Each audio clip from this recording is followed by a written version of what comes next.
90,2 Serambi FM, Syedara Lun kembali lagi dalam talk show interaktif bersama Dinas Kesehatan Aceh dan juga Serambi FM pastinya di 90,2 Serambi FM dengan tema perilaku hidup sehat, hidup bersih dan juga sehat atau PHBS sekolah dan juga Poskestren bersama narasumber kita Ibu Dr. Cut Maneh, Kepala Bidang Kesehatan Masyarakat Dinas Kesehatan Aceh. Untuk Anda yang ingin bergabung silakan di 0651637172 atau WhatsApp di 0811689020. Dan Saudara Lon, Anda juga bisa menyimak via Facebook di Facebook Radio Serambi FM Banda Aceh atau juga bisa via streaming di www.serambifm. Oke, Saudara Lon, kalau tadi kita sudah membahas sebenarnya syarat apa saja sih yang harus dipenuhi oleh pihak sekolah dan juga pesantren untuk mendapatkan perilaku hidup bersih dan juga sehat sehingga semua penghuni di sekolah itu bisa merasa sehat dan mudah-mudahan bisa terhindar dari berbagai penyakit termasuk COVID-19. Nah, tentunya sebenarnya apa sih Bu? Kalau tadi kan syaratnya ini aja gitu. Yang sudah 8 item itu kan ini yang harus dilakukan dari pihak sekolah, terutama dari pihak sekolahnya dulu nih Bu, dari sekolah atau mungkin dari staf-stafnya yang ada di sekolah atau pesantren, apa saja sebenarnya yang harus mereka lakukan untuk mendapatkan PHBS yang bagus ini Bu? Nah, terima kasih ya. Baik Saudara Lun, mungkin sebelum membuka tatap muka ya, baik sekolah maupun pesantren, dia harus menyiapkan dulu, ada syarat-syarat yang harus dia siapkan. Yang pertama memang zonanya harus zona hijau dulu ya. Oh iya. Cuman boleh di zona hijau, tidak boleh di kuning dan di merah. Itu sesuai dengan surat keputusan bersama 4 menteri memutuskan seperti itu. Jadi harus di zona hijau. Kemudian pihak sekolah juga harus sudah terlebih dahulu mengadakan memutuskan seperti apa yang harus dilaksanakan. Jadi sekolah juga harus bisa mengantisipasi, misalnya sebelum anak-anak murid masuk dia sudah disinfektan dulu ya, dikasih disinfektan semua ruangan belajar, ruang yang bisa diakses oleh guru atau warga sekolah dengan santri atau murid. Biasanya pelaksanaan itu harus teratur. Kadang-kadang setiap hari belajar itu dia harus mampu menyediakan itu. Kemudian juga menyediakan sarana untuk protokol kesehatan. Misalnya harus ada tempat cuci tangan pakai sabun tadi. Harus banyak tersedia tempat yang air mengalir, ada sabun dan air bersih ya untuk cuci tangan. Kemudian ada termogan ya untuk pemeriksaan suhu tubuh ya. Jadi harus bisa dipastikan suhu tubuh tidak boleh dari 37,5 ya. Baru boleh. Kemudian banyak hal-hal lain yang harus siapkan oleh sekolah. Kemudian dia harus mengatur bangku ya, mengatur bangku, jarak antara anak itu minimal 1 sampai 2 meter. Jadi kemudian juga mengatur jam masuk, maksudnya harus diatur apa shift, kemudian juga jam-jam masuk, berapa jam dia boleh berada di sekolah, itu harus dipersiapkan oleh sekolah.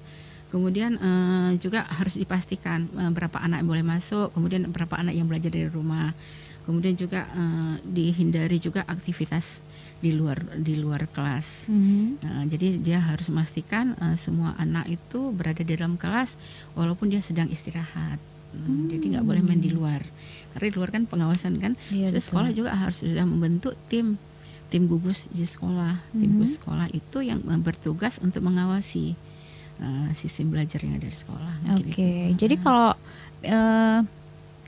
pastinya ya Bu ya, kehidupan di sekolah itu sudah tidak sama lagi dengan sebelum COVID ya Bu. Walaupun itu sudah zona hijau gitu ya Bu ya. Kalau di pesantren seperti apa Bu? Karena kalau kita melihat bahwa pesantren ini kan dia boarding, dia menginap, berarti fasilitas atau juga persiapannya harus lebih matang lagi nih Bu. Oke. Di samping juga seperti kita sampaikan tadi untuk di sekolah, di pesantren lebih harus banyak lagi ya. Karena dia kan nginap ya, santri menginap, kamar juga.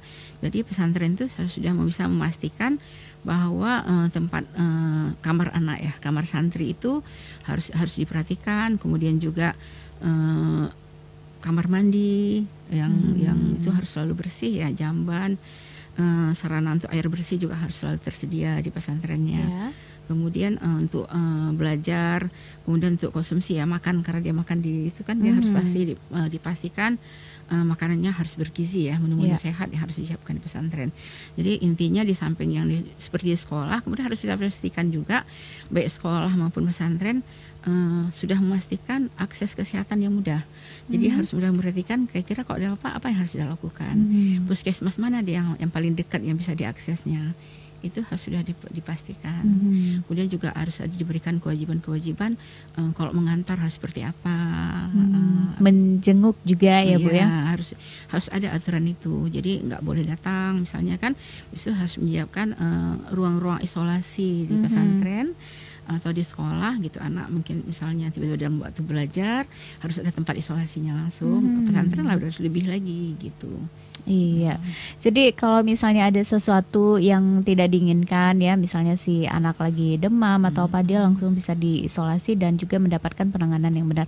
Kalau untuk penyediaan APD di pesantren diharuskan nggak Bu? Kalau APD dia mungkin masker ya. Jadi Masker aja. wajib ya. Jadi di sekolah itu maupun pesantren wajib santri dan muridnya semua warga pendidikan, warga di sekolah. Kalau udah cerita warga kan dari anak didik guru, siapapun tata usaha segala macam wajib menggunakan masker selama berada di lingkungan sekolah. Itu juga dengan di pesantren. Jadi wajib itu. Jadi mungkin APD-nya hanya APD itu, nggak ada APD yang khusus gitu, nggak ada ya. Yang paling penting ya masker. Gitu. Lalu apa yang harus dilakukan oleh pihak pesantren jika salah satu santrinya itu terkena COVID-19? Kalau dibilang bukan, kita nggak bisa langsung bilang COVID-19 ya, tapi mungkin gejalanya seperti misalnya demam atau batuk. Itu tadi.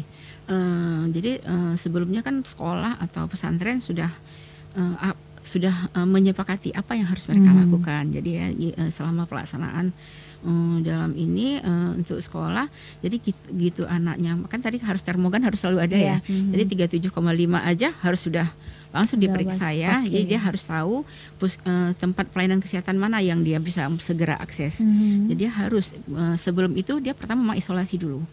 Isolasi dulu santri atau murid ke tempat yang khusus, kemudian baru dia menghubungi sekolah, pesantren puskesmas atau pelayanan kesehatan yang lain untuk bisa dilakukan pemeriksaan lanjutan gitu. Yang penting isolasi dulu yang paling penting. Jadi kita waktu, karena kalau gejala COVID ini kan kesannya kan ringan ya, kayak flu pilek biasa ya. Gitu ya. Tapi kan sangat menularkan ya. Jadi begitu anak udah, makanya harus sering ya termogan tuh sebentar-bentar harus jadi pagi masuk sekolah atau pesantren pagi sebelum aktivitas belajar diperiksa dulu suhu tubuh anaknya. Gitu. Jadi emang termogan tuh emang harus diaktifkan setiap hari ya? Iya, setiap hari. Jadi satu hari itu bisa sampai misal anak baru aktivitas ya, jadi harus diperiksa juga gitu. Tapi saya pernah mendengar ada sedikit sentilan-sentilun gitu ya mengenai termogan ini ya Bu ya.